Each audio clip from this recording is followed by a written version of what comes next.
Henry Walton Bibb was born on May 10th, 1815, to an enslaved woman, Mildred Jackson, on a Shelby County, Kentucky plantation. His father was Senator James Bibb. His six siblings were sold by Willard Greenwood to different buyers. Bibb's father hired him out for wages. Bibb was able to obtain some education at a school operated by Miss Davies until locals shut it down. In 1833, Bibb married a mulatto slave named Melinda. They had a daughter, Mary Frances, but Melinda's slaveholder forced her into prostitution. Bibb's first attempt to escape slavery was around 1837, and he made it to Cincinnati, Ohio. But he wanted to rescue his family. 6 months later, he returned home but was captured and enslaved again. He and his daughter were sold to a slaveholder in Vicksburg, Ohio. A second attempt landed Bibb, the slave of Cherokees, on the Kansas Oklahoma border. Finally, in 1842, he managed to reach the Second Baptist Church in Detroit by way of the Underground Railroad. He still wanted to secure freedom for his wife and daughter, but learned that Melinda had been sold as a mistress to a white planter. Therefore, Bibb focused on a career as an abolitionist. He improved his reading and communication skills and began lecturing across the United States with Frederick Douglass and William Wells Brown. In 1849, Bibb published his autobiography, Narrative of the Life and Adventures of Henry Bibb, an American Slave, written by himself, which became one of the best-known slave narratives of the antebellum years. In 1850, with passage of the Fugitive Slave Act, Bibb's freedom was again in jeopardy, so he and his his second wife, Mary E. Mills, moved to Canada. In 1851, he set up the first Black newspaper in Canada, The Voice of the Fugitive. The paper helped develop a more sympathetic climate for Blacks in Canada, as well as helping new arrivals. Bibb died on August 1st, 1854, in Windsor, Canada, at the age of 39. In chapter 10 of his narrative, he writes, "Cruel treatment on Whitfield's farm, exposure of the children, mode of extorting extra labor, neglect of the sick, strange medicine used, death of our second child." He writes, "My first impressions when I arrived on the deacon's farm were that he was far more like what the people call the devil than he was like a deacon. Not many days after my arrival there, I heard the deacon tell one of the slave girls that he had bought her for a wife for his boy Stephen, which office he compelled her fully to perform against her will. This he enforced by a threat. At first, the poor girl neglected to do this, having no sort of affection for the man, but she was finally forced to it by an application of the lash, the driver's lash, as threatened by Deacon. The next thing I observed was that he made the slave driver strip his own wife and flog her for not doing just as her master had ordered. He had a white overseer and a colored man for a driver, whose business it was to watch and drive the slaves in the field and do the flogging according to the orders of the overseer. Next, a mulatto girl who waited about the house on her mistress displeased her, for which the deacon stripped and tied her up. He then handed me the lash and ordered me to put it on, but I told him I never had done the like and hoped he would not compel me to do it.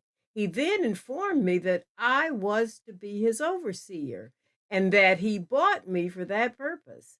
He was paying a man $800 a year to oversee, and he believed I was competent to do the same business. And if I would do it upright, he would put nothing harder on me to do. And if I knew not how to flog a slave, he would set me an example by which I might be governed. He then commenced on this poor girl and gave her 200 lashes before he had her untied. After giving her 50 lashes, he stopped and lectured her a while, asked her if she thought that she could obey her mistress. She promised to do all in her power to please him and her mistress if he would have mercy on her. But this plea was all vain. He commenced on her again, and this flogging was carried on in the most inhumane manner until she had received 200 stripes on her naked, quivering flesh, tied up and exposed to the public gaze of all. And this was the example that I was to copy after.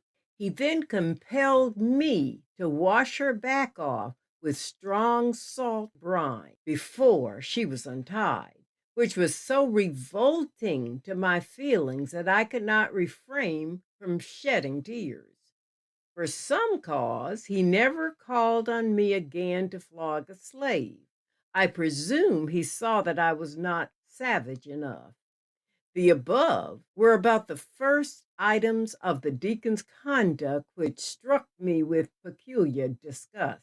After having enjoyed the blessings of civil and religious liberty for a season, to be dragged into this horrible place with my family, to linger out my existence without the aid of religious societies or the light of revelation, was more than I could endure. I really felt as if I had got into one of the darkest corners of the earth. I thought I was almost out of humanity's reach and should never again have the pleasure of hearing the gospel sound, as I could see no way by which I could extricate myself. Yet I never omitted to pray for deliverance. I had faith to believe that the Lord could see our wrongs and hear our cries. I was not used quite as bad as the regular field hands, as the greater part of my time was spent working about the house, and my wife was the cook. This country was full of pine timber, and every slave had to prepare a light wood torch made of pine knot to meet the overseer with before daylight in the morning. Each person had to have his torch lit and come with it in his hands to the gin house before the overseer and driver, so as to ready to go to the field, the cotton fields, by the time they could see to pick out cotton. These lights looked beautiful at a distance. The object of blowing the horn for them 2 hours before day was that they should get their bite to eat before they went to the field, that they need not stop to eat but once during the day. Another object was to do up their flogging, which had been omitted at night. I have often heard the sound of the slave drivers lash on the backs of the slaves and their heart-rending shrieks, which were enough to melt the heart of humanity, even among the most barbarous nations on the earth. But the deacon would keep no overseer on his plantation who neglected to perform this every morning. I have heard him say that he was no better pleased than when he could hear the overseer's loud, complaining voice long before daylight in the morning and the sound of the driver's lash among the toiling slaves.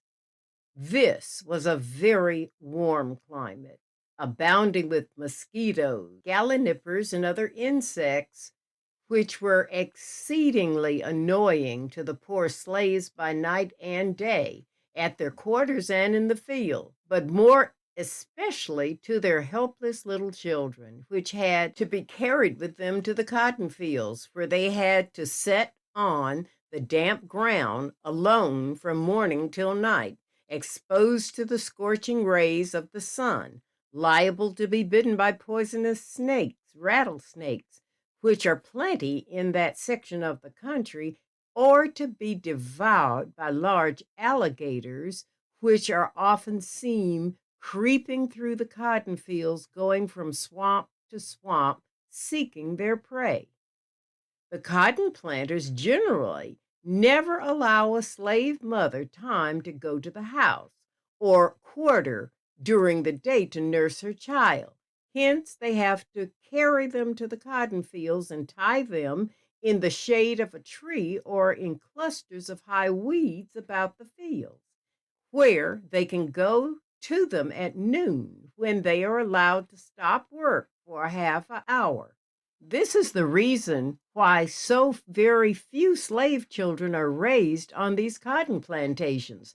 The mothers have no time to take care of them, and they are often found dead in the field and in the quarter for want of the care of their mothers. But I never was eyewitness to a case of this kind, but have heard many narrated by my slave brothers and sisters, some of which occurred on the deacon's plantation.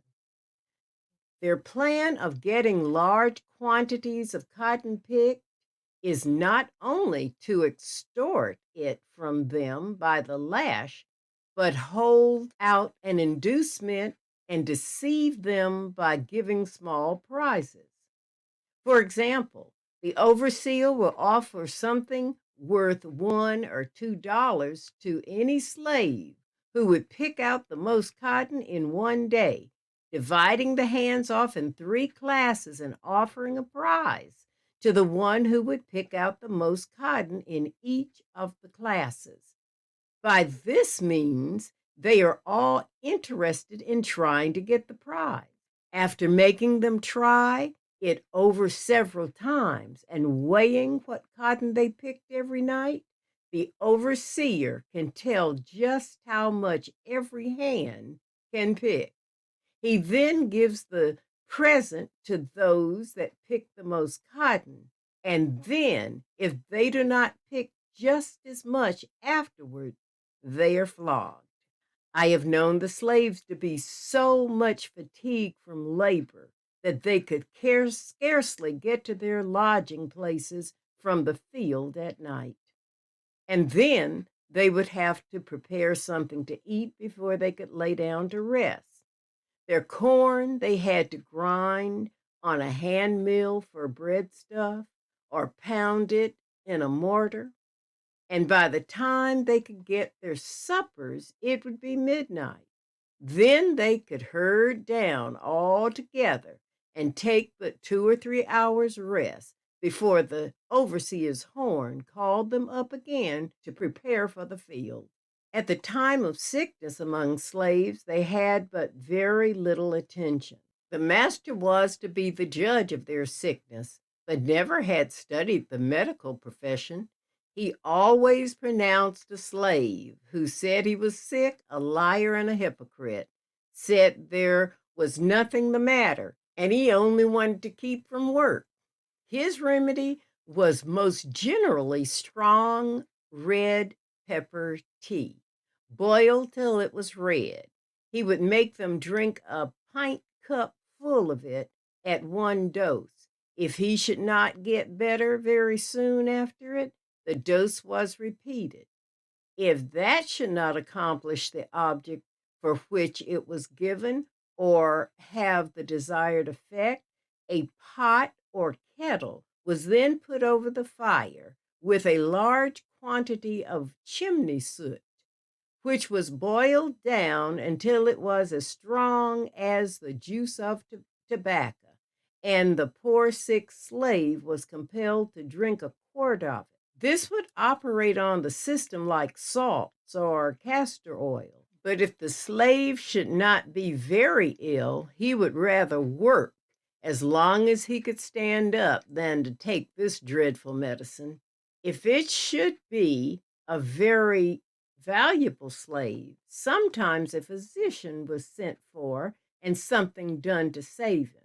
But no special aid is afforded the suffering slave, even in the last trying hour, when he is called to grapple with the grim monster death. He has no Bible, no family altar, no minister to address to him the consolations of the gospel before he launches into the spirit world. As to the burial of slaves, but very little more care is taken of their dead bodies than if they were dumb beasts. My wife was very sick while we were both living with the deacon. He expected every day would be her last.